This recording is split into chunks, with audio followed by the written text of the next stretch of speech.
So the job numbers were fantastic, the best numbers we've had in many years. It shocked Wall Street analysts. It didn't shock me. I know what's going on. But the job numbers were beyond anybody's expectations. Really hundreds of thousands more than your top picks. So that was a great thing. One of the elements of job numbers is, if you remember, the past administration said you'd need a wand to bring back manufacturing jobs. Well, manufacturing jobs are coming back at a very high level. We had a tremendous manufacturing jobs report, and we're very happy to see that. We've worked very hard. We have many companies coming back into the United States, many car companies going to Michigan, going to Pennsylvania, going to Ohio, and other places. But they're coming back into the United States. In most cases, they've left, and now they're coming back in, so we're very happy about that. I'm going to Camp David. We'll be discussing many topics. North Korea, the China trade deal, which is coming along very well, both of those subjects coming along very, very well. We'll obviously be discussing the wall, which is desperately needed, even if you read some of the papers that don't report accurately, of which there are many, but a couple in particular. They say that the surge to come into our country has never been stronger. And it's very unfair to people that want to come in legally. But the surge has never been stronger. And we have to build the wall, or we have to build a barrier. The barrier or the wall could be of steel instead of concrete. If that helps people, it may be better. But I'm willing to do that. So our great steel companies, which are now back in business, they were doing very poorly when I took office, and now they're doing very well. A lot of steel workers working that never had a chance of getting a job in the steel industry again. Our steel industry was dying, and now it's very vibrant. I intend to call the head of United States Steel and a couple of other of our great steel companies to have them come up with a plate or a design of a beautiful steel product, which we now make here, and we'll use that as our barrier. So we're trying to do everything possible to get money to our incredible people, but many of those incredible people agree with me, and they say, make sure you win this battle. This is a very important battle to win from the standpoint of safety, number one, defining our country and who we are, also from the standpoint of dollars. This wall will pay for itself many times during the course of a year. The money we're talking about is very small compared to the return. You'll receive a return many times during the course of the year. That's the kind of numbers we're talking about. But most importantly, it's about safety. It's about security for our country. It's about stopping human traffickers. It's about stopping drugs. So we have to have it. Gotta have it. We have no choice. It's not a question. Now, you think I like doing this? I don't like doing this. But we have no choice. We have to have it.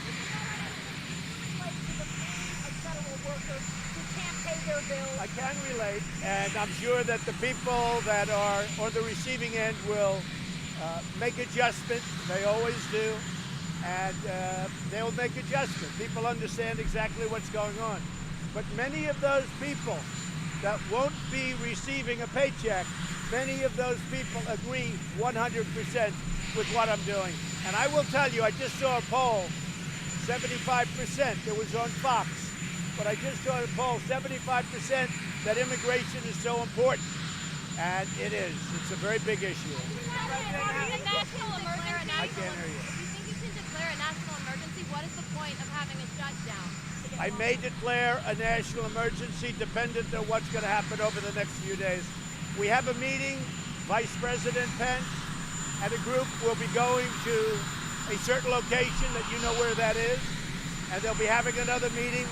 I don't expect to have anything happen at that meeting, but I think we'll have, nor does the Vice President, but I think we're going to have some very serious talks come Monday, Tuesday, Wednesday.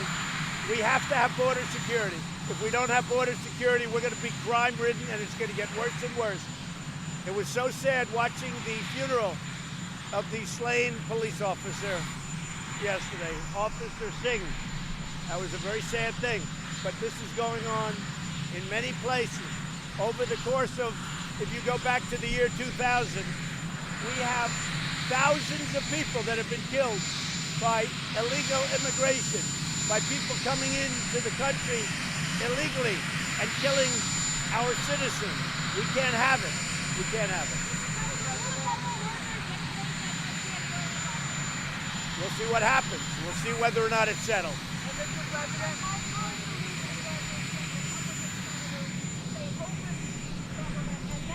I will say this.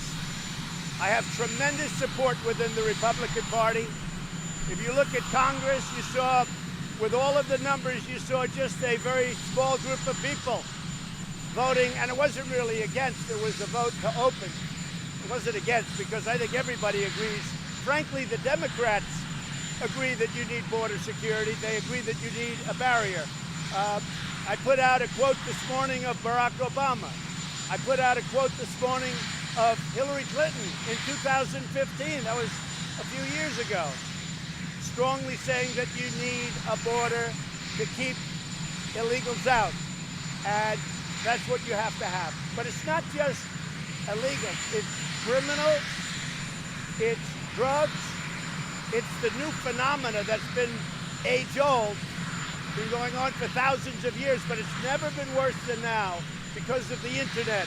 Human trafficking, where they grab women, put tape over their mouth, come through our border, and sell them. And they go both ways, in both directions. Now, they don't go through a port of entry. That they'd be caught. But they go up where there's no wall, they make a right, they go to Mexico. Look, we better get smart. Human trafficking is a big business, it's a big deal. Dealing in children is a big deal. Children are probably the most harmed by not having the wall or its equivalent. But if you look at the human trafficking, they come in, they nab women, they grab them, they put tape over their mouth, they tie their hands, and they take them to another country, and they go right over that border. If we had a powerful wall or its equivalent, they wouldn't be able to do it because they'd have to go through ports of entry. Mr. President, how will a compromise look? How do you envision a compromise potential state? Look, I can say this. Everybody's playing games, but I can say this. I think that the Democrats want to make a deal. I really do. I feel that. We'll call it something different. I don't think I have to. That's for this year. We'll call it, we'll call it something different. A lot of work has been done on the wall. There's been tremendous renovation. And if you look in San Diego, there's been new wall built, which doesn't get reported. I don't know why. You don't want to report it. But take a look at San Diego and other areas. We've had new wall built. But we can do much more if they give us the money to do it. But a lot of work has already been done. You know, when they say build the wall, I don't say that anymore. I say finish the wall, because we have done a lot of work. If you know the $1.6 billion and $1.6 billion for 2 years, it had language in that really allows you to build a certain amount of wall, but mostly renovate existing walls.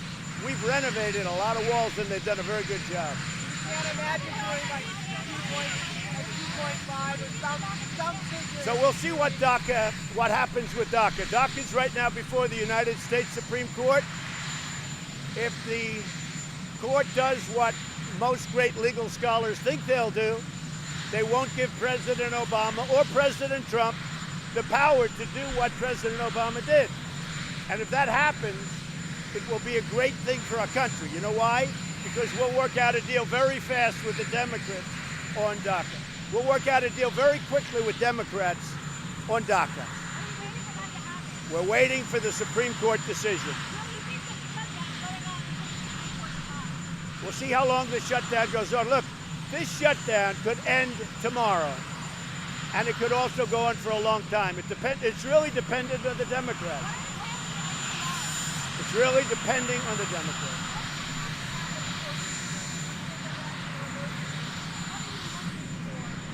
Well, we're going to see how we do here. And everybody knows, all you have to do is read today's Washington Post. And you see where big surges of people are coming in, and trying to get through the border. Some of that, a lot of that is my fault. You know why? Because I've created such a great economy that people are pouring up to try and get jobs. So you could say it's my fault, and I want people to come in, but they have to come in legally. They have to come in legally. They can't come in the way they're coming in, because criminals are coming in, human traffickers are coming in, drug dealers are coming in. We can't have it.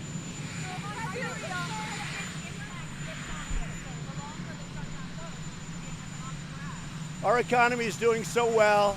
Nobody understands how well our economy is doing. Our economy is doing so well. And don't forget, I'm paying interest. I didn't have funny money to play with.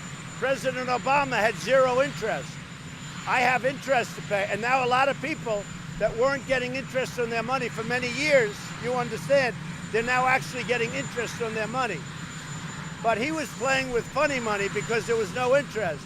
We're playing with paying interest, like in all fairness you're supposed to be doing. Mr. President, what do you expect out of the China talks on trade this week in Beijing? The China talks are going very well.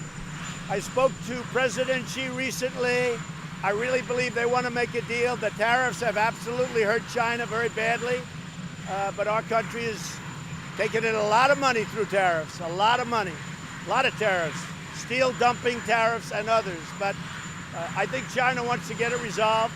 Their economy's not doing well. They're down close to 38%. That's a lot. And I think that gives them a great incentive to negotiate. But we're doing very well with China. My relationship with President Xi is as good as any relationship that a president here has had with a president or leader in China. And I think good things are going to happen. Now, I say this, North Korea, we're doing very well. And again, no rockets. There's no rockets. There's no anything. We're doing very well. I've indirectly spoken to Chairman Kim, and when I came here, this country was headed to war with North Korea, and now we have a very good dialogue going.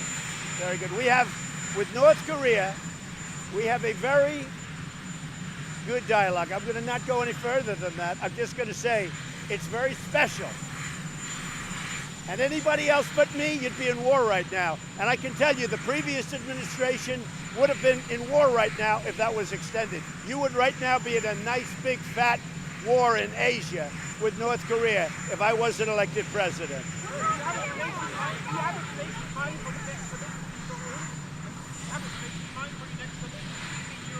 We're negotiating a location. It will be announced probably not in the not too distant future.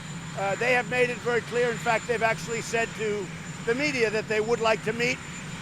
And they do want to meet, and we want to meet, and we'll see what happens. But the sanctions remain in full force and effect, and they will until we have some very positive proof.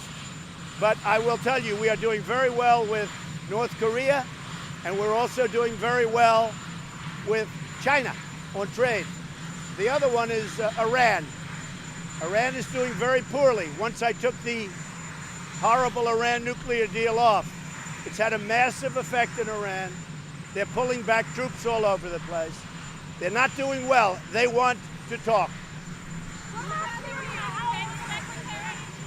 In Syria, we've had a tremendous impact. When I went there, don't forget, when they went to Syria 5 years ago, they were supposed to be there for 3 to 4 months, and they never came out.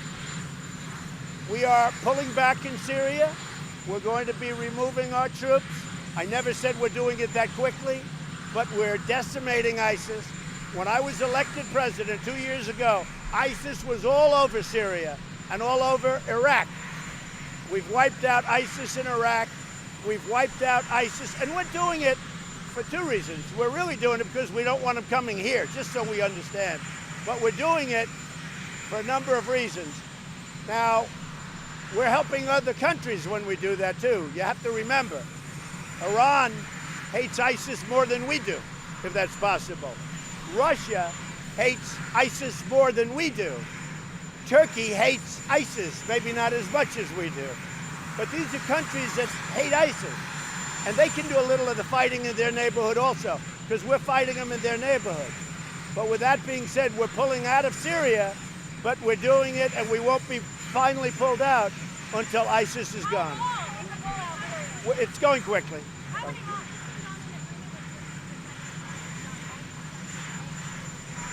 John Bolton is right now over there, as you know, and I have two great stars. And John Bolton is doing a great job, and Mike Pompeo is doing a great job. They're very strong, and they work hard. And as you know, they're doing things that are very, very good. We're coming up with some very good results. Well, I'm in no hurry. I have acting, and my actings are doing really great. David is doing great at Interior. Mick Mulvaney is doing great as Chief of Staff. But I sort of like acting. Gives me more flexibility. Do you understand that? I like acting. So we have a few that are acting. We have a great, great cabinet. If you look at my cabinet, we have a fantastic cabinet. Really good. I think we're doing a great job in the shutdown negotiation. We have no choice. Look, there will be, excuse me, I'm totally involved, but I'm involved with principles, because ultimately it's going to be solved by the principles. Schumer and Nancy Pelosi and myself can solve this in 20 minutes if they want to. If they don't want to, it's going to go on for a long time. I will tell you this, if we don't find a solution, it's going to go on for a long time. There's not going to be any bend right here. And the people that voted for Donald Trump, which are a lot of people, one of the great elections ever, those people are for it so much. And let me tell you, people that didn't vote for Donald Trump are for it also. They want border security. They want to stop human trafficking. They want to stop drugs. They want to stop crime. Have you invited them to the White House? Have you invited Pelosi to the White House? Thank you, Mr. President.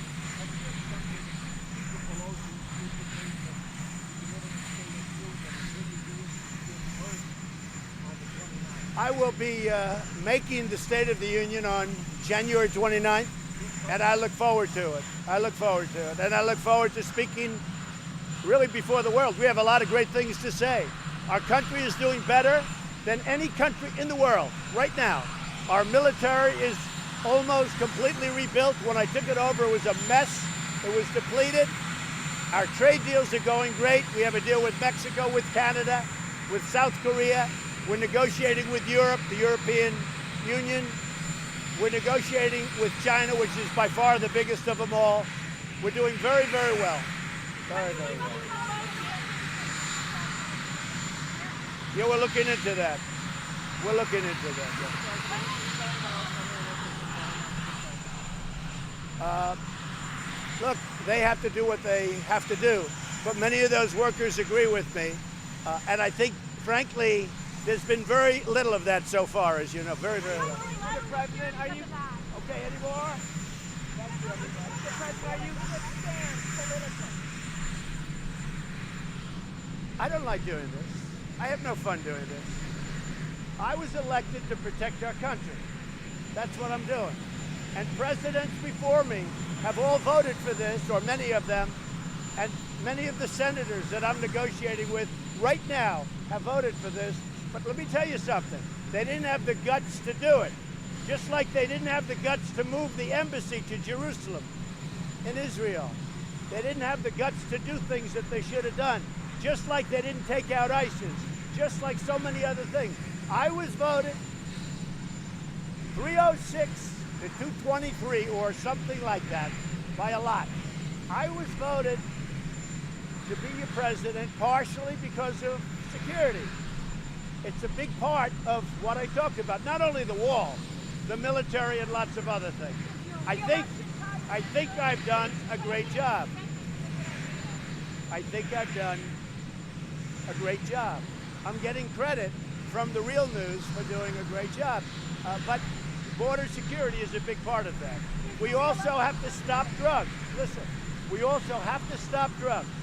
If we don't stop drugs soon, there has never been a time over the last 10 years, and it's gotten worse and worse over the last 5, there has never been a time when our country was so infested with so many different drugs coming from so many different locations.